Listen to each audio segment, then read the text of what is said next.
My name is Laura Porter. I'm an enrolled member of Swinomish. This is my sister Muriel.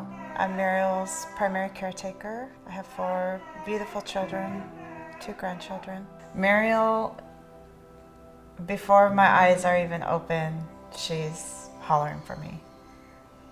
She's my alarm clock. Wake up, get her changed, get her dressed, do her hygiene, set her up, get her feeding tube on, the steps that are required for that, give her her drink, and then whatever little tidying up or restocking I need to do for her. We got a pretty good system down now. She's very sensitive to people's feelings, to energy. She knows when something is up. Like if anybody's angry around her or upset, she does not like it. She senses us when she's connected with us. We always tease her that she's got ESP. Like there's times where she's asking for Sarah, and within like seconds, Sarah's calling me. If my dad's thinking about her, she hollers for my dad just before he calls. She's starting to do that with all of us. I stepped in after we lost my mom in 2017, but just to help my dad, because my dad's health was fairly good yet. He was still really strong. But I moved in to my mom and dad's house after we lost my mom just to help him keep things moving.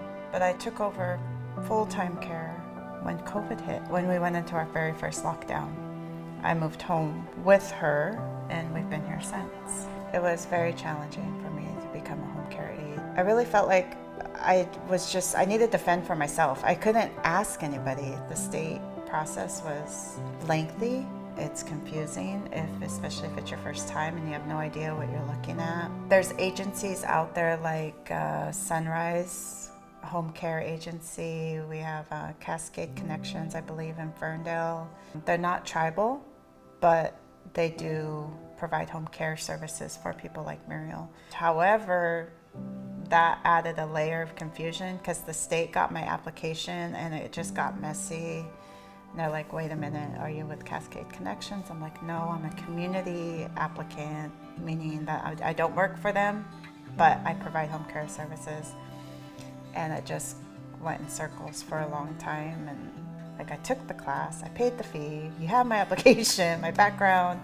They're like, oh, I'm sorry, you're gonna have to start this all over again. And I'm like, no, I'm not going to. I shouldn't have to start this whole process again. But I finally got it resolved.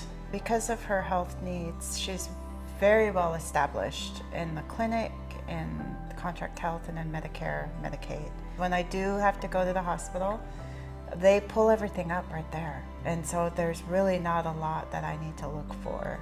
They're like, oh, okay, I see Muriel. I've never seen a card, a Medicare card or Medicaid card. So her healthcare needs so far have been very streamlined. They have all of their information they need right at their fingertips when I bring her in. They treat me as the next of kin.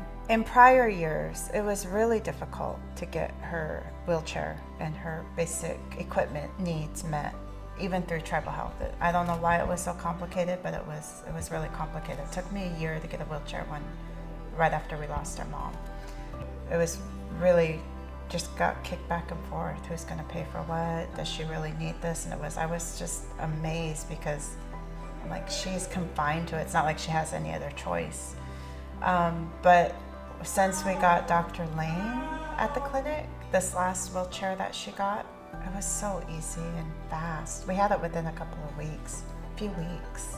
They helped us get her wheelchair and a bed, a hospital bed, which really helps with her comfort at night, because I'm able to adjust her now, and I think it really helps her because she's definitely sleeping better. For most of the day, it's just us, and today's a good day for her.